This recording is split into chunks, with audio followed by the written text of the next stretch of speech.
Hər birinizi xoş gördük, dəyərli izləyicilər. Baku TV-nin efirində idman xəbərlərini izləyirsiniz. Azərbaycan Taekwondo Federasiyasının təşkilatçılığı ilə Bosniya və Hersegovinada keçirilən klublar arası Avropa çempionatı və Bosniya Open beynəlxalq turnirində uğur qazanan idmançılar və məşqçilərlə media görüşü keçirilib.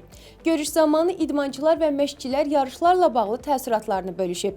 Əldə olunan nəticələr barədə məlumat veriblər.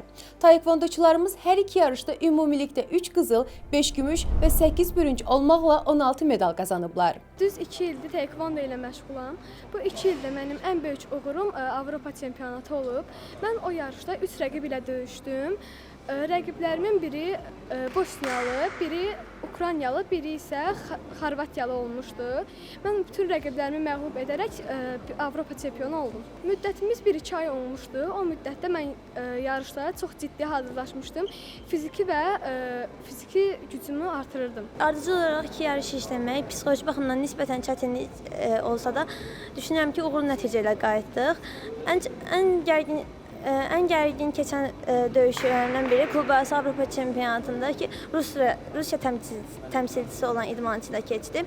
Rəqibimə 3-cü raundda böyük xalla üstün gələrək qalib oldum. Bu yarış həm də 21 yaşadakı idmançıların Avropa çempionatına vəsiqə xarakteri daşıyırdı.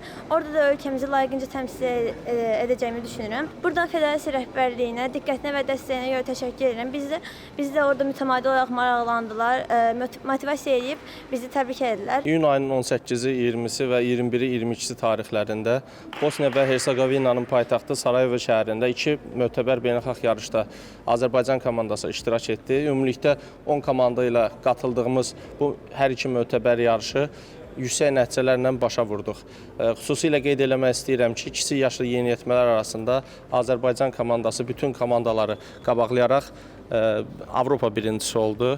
Bu münasibətlə bütün medal qazanan idmançılarımızı təbrik etmək istəyirəm. Klublararası Avropa çempionatında Azərbaycan komandası ümumilikdə bütün kateqoriyalar üzrə 2 qızıl, 3 gümüş və 2 bürünc medal əldə etdi. Növbəti yarışda isə Azərbaycan komandası 1 qızıl, 2 gümüş və 5 bürünc medal əldə etdi. Mütləq döyüş çempionatının Bakıda təşkil olunacaq turnirindən əvvəl idmançıların rəsmi çəki ölçmə mərasimi keçirilib. Bu mərhələdə yarışdakı bütün MMA döyüşçüləri təxminən 1 saat ərzində çəkidən keçiblər. UFC Fight Night Baku turniri iyunun 27-sində Milli Gimnastika Arenasında baş tutacaq.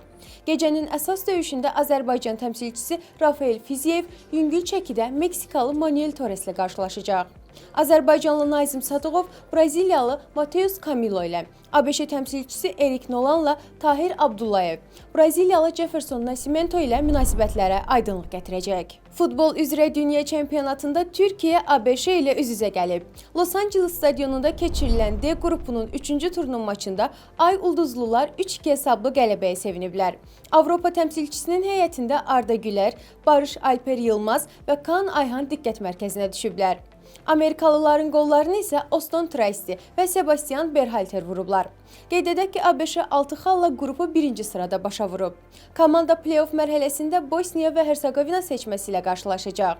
Türkiyə isə ilk 2 görüşdə məğlub olduğu üçün qrupu sonuncu pillədə başa vurub və mundialla vidalaşıb. Mundialla davam edirik. Paragvay Avstraliya ilə qarşılaşıb. San Francisco stadionunda keçirilən D qrupunun 3-cü turunun maçında hesab açılmayıb. 0-0.